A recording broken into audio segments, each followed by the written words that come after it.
Welcome back, viewers. You're watching The Savera and I'm Shifali. A yellow alert for rain has been issued today for 5 districts of Himachal Pradesh: Una, Hamirpur, Kangra, Mandi and Sirmaur, according to the India Meteorological Department. Now, these regions may receive rainfall throughout the day, while the rest of the state is likely to experience clear skies or little drizzle. Monsoon activity has been repeatedly weak in Himachal Pradesh over the past week, offering a temporarily reprieve to residents after a series of devastating weather events. The IMD has forecast that heavy rainfall is likely over the next 4 to 5 days, and the weather is expected to remain clear on Friday and Saturday. Between July 2 and July 9, the state received 24% less rainfall than normal. While the average rainfall for this period is 50.7 mm, only 38.8 mm has been recorded this year. Over the past 24 hours, Dholakgaon received the highest rainfall of 106 mm. Other locations such as Shimla recorded 10 mm, Mandi 22 mm, Narkanda 13 mm and Jadubharti 18 mm. Despite the recent full of rainfall, the damage insufficient during the early days of the monsoon has been extensive. Now, since June 20th, Himachal Pradesh has witnessed 22 cloudbursts, resulting in severe destruction. These weather-related disasters have claimed 85 lives so far, 15 from cloudburst, 8 due to flash floods and 1 in the landslide. Additionally, 34 people remain missing, while widespread destruction of property has been reported. A total of 431 houses have been completely destroyed, with another 974 houses suffering partial damage. Alongside residential properties, 877 cattle shelters and 223 commercial establishments have also been wiped out. The state has incurred an estimated loss of 739 crore rupee in damages to both public and private property. The worst hit areas have been Mandi district, particularly Saraj Valley, where a cloudburst and flash floods on the night of June 30th caused unprecedented devastation. That single night saw 466 houses destroyed, 14 people dead and over 30 others still missing. Infrastructure like roads, bridges and farmland were reduced to rubble. Approximately 1,500 residents have been replaced and now living in relief camps. Rescue and relief operations are ongoing, with teams from the Army, NDRF and SDRF deployed across affected areas. Himachal Pradesh CM Sukhwinder Singh Sukhu and Union Minister Jagat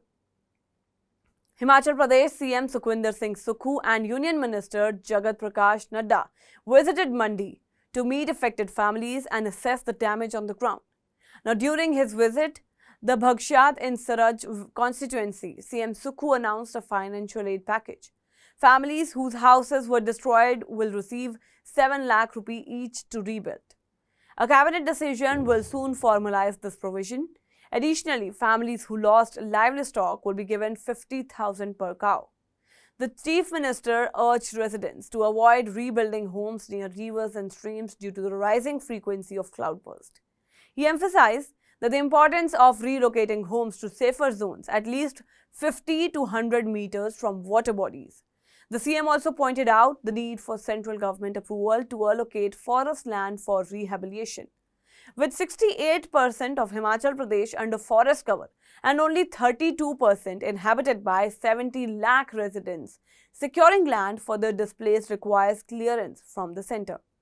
Sukhu criticized attempts by opposition leaders to politicize the tragedy, noting that urgent relief work is ongoing. He clarified that the government had even facilitated an army helicopter for the leader of the opposition to conduct an aerial survey. He called on all leaders, including MP Kangana Ranaut, to focus on bringing it as much support as possible from the central government rather than engaging in political commentary. Now, Union Minister and BJP National President Jagat Prakash Nadda also interacted with victims in the Nach and Saraj constituencies. He termed the situation a major disaster, acknowledging the immense toll it has taken on lives and infrastructure, especially in Mandi. Nadda reaffirmed that the government of India stands firmly with Himachal Pradesh in this difficult time. He recalled that 3,146 crore rupee in aid provided in 2023 and confirmed that 2,006 crore rupee has already been released this year through the National Disaster Response Fund. He also highlighted the extensive assistance given through central schemes like the Pradhan Mantri Awas Yojana, over 1 lakh homes, and Pradhan Mantri Gram Sadak Yojana, over 3,000 crore rupee worth of roads. He assured residents that the central government, Union Prime Minister Narendra Modi's central government under Prime Minister Narendra Modi's leadership is committed to support Himachal Pradesh both in immediate relief efforts and in long-term recovery. The BJP, he said, has also mobilized to assist those affected by the disaster. Now, as Himachal Pradesh begins the slow journey towards rebuilding, both state and central administrations have pledged ongoing support to ensure that relief reaches every affected family. Sir हाँ जी sir, उस दिन हुआ ऐसा कि हम सारे परिवार खाना वगैरह खा के हम रूम में गए थे और फिर थोड़ी देर बाद हुआ ऐसा कि बारिश ज़्यादा होने लगी। फिर हम सारे बाहर निकल गए कि मैंने सोचा मतलब लोग आ गए सारे बाहर, मतलब कि मैंने सोचा पता नहीं क्या हो गया। मैं नींद से उठी और देखा कि भैया ऐसा हुआ। फिर मैंने अपने सास ससुर को भी जगाया कि भैया ऐसा हो रहा है, बाहर निकलो आप। हमारे जो साथ में देवता का मंदिर है वहाँ से 2 टॉयलेट वगैरह वो चले गई उस टाइम, जो हमने अपनी आंखों से देखा। फिर नींद वगैरह कुछ भी नहीं आ रही थी हमारे को, पता नहीं अब क्या होना क्या नहीं। फिर उसके बाद पूरी रात सब भी मतलब पूरे गांव वाले उधर ऐसे ही रहे, नींद किसी को भी नहीं आई। देखते यहाँ से भी गड़गड़ाहट हो रही है, उधर से भी गड़गड़ाहट, मतलब बिल्कुल ही जोर जोर से आवाजें आ रही थी। फिर शाम को वैसा कि फिर रात को हम जब परे गए अपनी गौशाला के पास तो ऊपर से देखा हमने कि ऊपर से मलबा आ गया और मेरी गौशाला चले गई गाय के साथ, और मेरी गाय भी उसमें चले गई थी। ना तो जाने के लिए रास्ता था ना कुछ भी। फिर पूरा परिवार रोने लगा जैसे कि बच्चों की तरह पाला है गाय का, आपको कितना ये होता है। फिर आ गया हम अंदर, हमने सोचा इधर ही होना। जब नीचे बाजार गए मेरे आंसू एकदम से बंद हो गए। जब लोगों का देखा ना, मैंने कुछ बोल ही सकती, लोगों का बहुत बुरा हाल था। फिर सोचा मैंने कि मेरा दर्द तो इनके आगे कुछ भी नहीं है। लोगों के पूरे घर गए, पूरी बिल्डिंग गई, पूरा परिवार भी गया। और मेरे तो परिवार तो सुरक्षित है, गाय वगैरह तो मैं और भी पाल लूंगी, पर जिनके परिवार गए तो उनका देखो क्या हाल हुआ। फिर उनको थोड़ा बहुत ये बोला कि भाई ऐसा होता रहता, अब क्या करना, जो ये भगवान के हाथ में है, जो भगवान ने किया है वो हम क्या कर सकते हैं। अगर किसी आदमी ने किया होता तो कुछ बोल भी देते, तो अब इसमें हम कुछ नहीं बोल सकते। फिर अपना दुख उनके सामने कुछ भी नहीं मुझे लगा। मेरे रोने का जो ये बिल्कुल ही बंद हो गया, मैं बिल्कुल ही चुप हो गई कि मैं क्या करूँ। मेरी तो एक ही गाय है, लोगों के देखो पूरे घर बह गए, परिवार चले गए पूरे। प्रशासन की तरफ से क्या क्या सुविधाएं दी जा रही है? प्रशासन की तरफ से यहाँ अन्न वगैरह दे रहे, कपड़े वगैरह सब कुछ दे रहे, कर रहे हैं सब कुछ। प्रतिपक्ष जयराम ठाकुर वो भी हमारे यहाँ 3-4 दिन से इधर ही सब कुछ दे रहे हैं हमारे। आपकी भी दुकान थी? हाँ, और दुकान का, अपनी दुकान का मैं बोलना, मुझे अपनी दुकान का नहीं हुआ कि भाई भगवान की मेरी दुकान भी चले गई। मैं लगी औरों को देखने जिनके परिवार चले गए। यहाँ से नीचे से देखो पूरा परिवार ही चला गया, 4 परिवार। फिर उनके सामने तो अपना दुख कुछ भी नहीं लग रहा था कि दुकानें वगैरह बन जाएगी दोबारा। जो परिवार गए ना वो कैसे होना ठीक, वो नहीं हो ही सकते ठीक। उनका टोटली हो गया पूरा, किसी के 4 फैमिली गई, किसी की 5, यहाँ ऊपर दैजी साइड से तो 11 परिवार हुए खत्म। ठीक है, धन्यवाद। हाँ जी, नमस्कार, मैं self Roshan Lal Rana, central primary school centre number 2 है, ये रिलीफ कैंप नंबर 2 है। यहाँ जितने भी हमारे रिलीफ जो विक्टिम्स है यहाँ आते हैं, खाना खाते हैं लोकल्स, और जिनके जो बेघर हुए हैं वो सारे के सारे यहाँ आते हैं। और लगभग डेली हमारा 50 to 100 के बीच में डिनर और लंच होता है। तो जो भी गवर्नमेंट से फैसिलिटी है, प्रशासन पूरी तरह से यहाँ मदद कर रहा है। हमारी जो भी रिक्वायरमेंट्स है, चाहे वो फूड संबंधी हो, चाहे जो लोगों का रहता है, ब्लैंकेट्स है और कुछ के गैस सिलेंडर्स है। हमारे पास 2 सेंटर है, यहाँ खाने का रहता है, और जो रेजिडेंशियल है हमारा वो हमारे ओल्ड तहसील बिल्डिंग थुनाग में है, जहाँ इस समय लगभग 6 फैमिलीज रिजाइड कर रही हैं, और जिसमें हमारे पास महिलाएं हैं और दूसरे उनके पूरे परिवार हैं।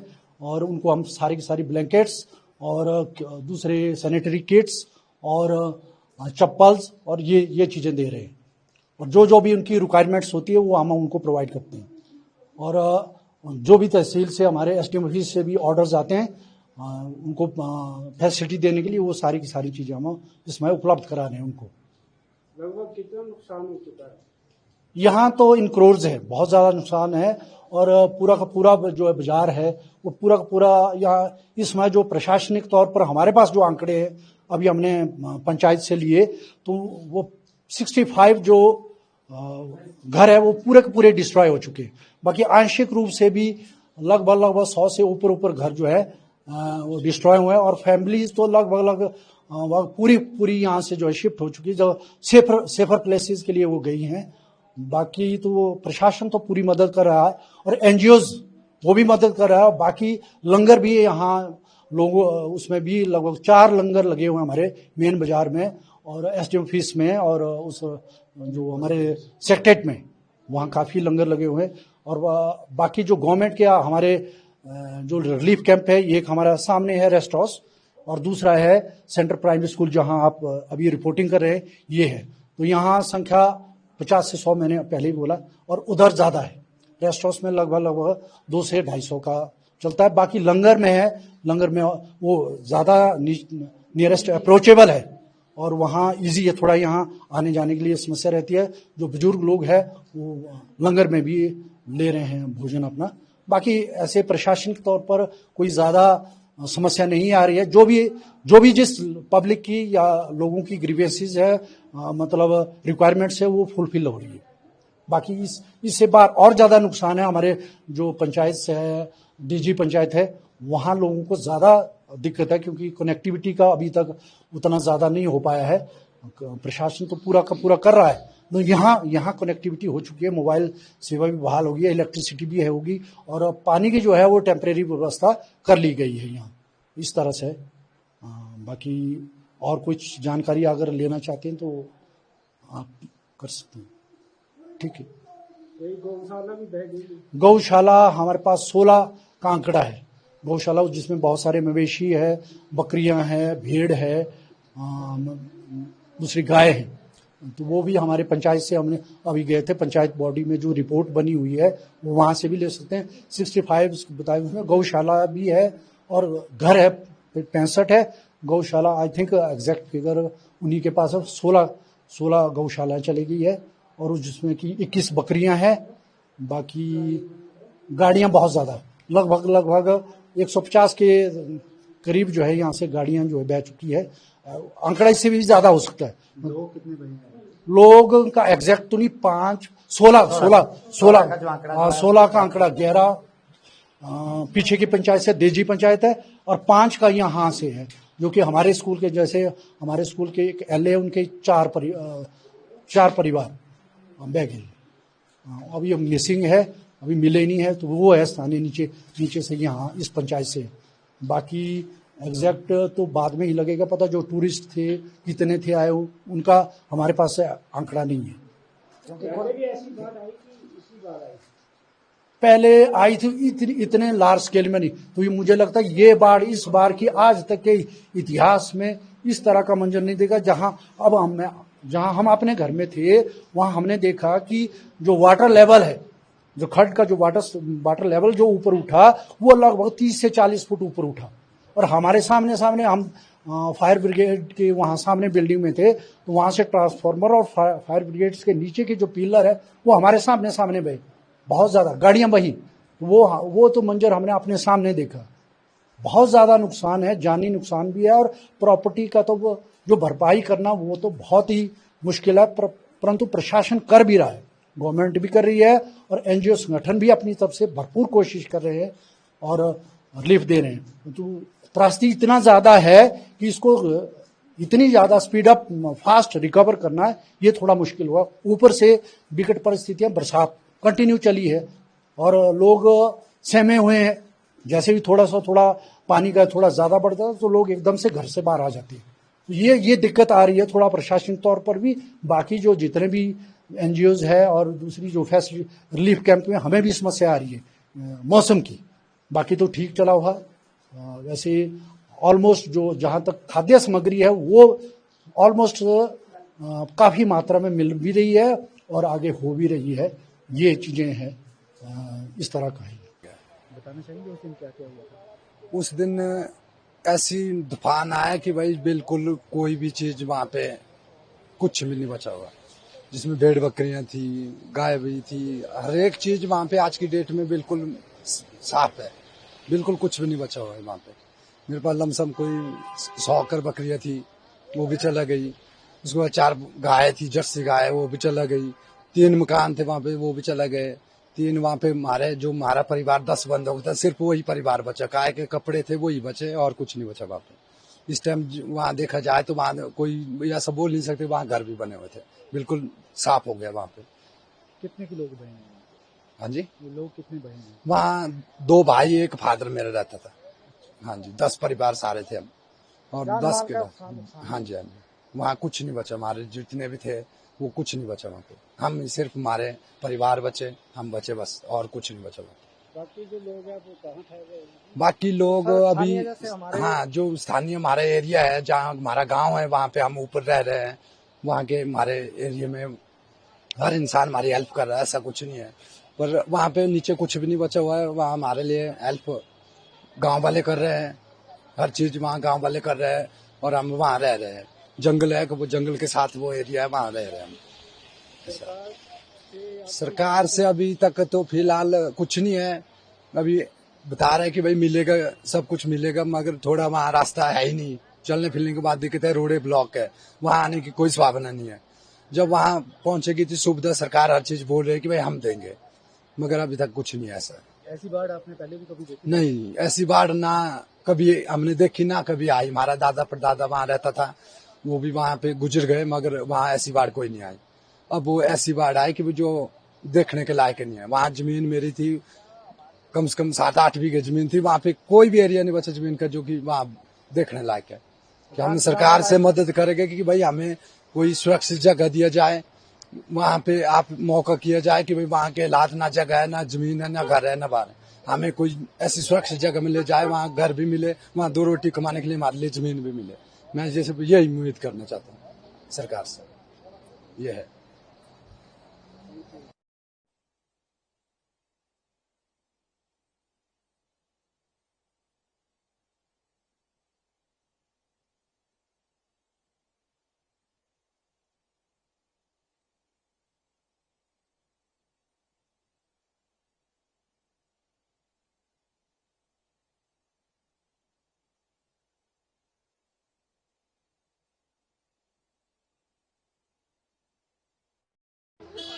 क्या नाम है आपका? मेरा शुभ नाम फतेह सिंह है। तो मैं इसराज कॉन्स्टिट्यूंसी, यहाँ मतलब थुनाग तहसील, गांव हमारा धार पंचायत लेसा से बिलोंग करता हूँ। तो यहाँ की जो त्रासदी हाल में जो हुई, तो बहुत दयनीय स्थिति हुई है। यहाँ पर लोगों का जीवन जो है बिल्कुल निराशाजनक हो गया है। लोगों के मकान ढह गए हैं।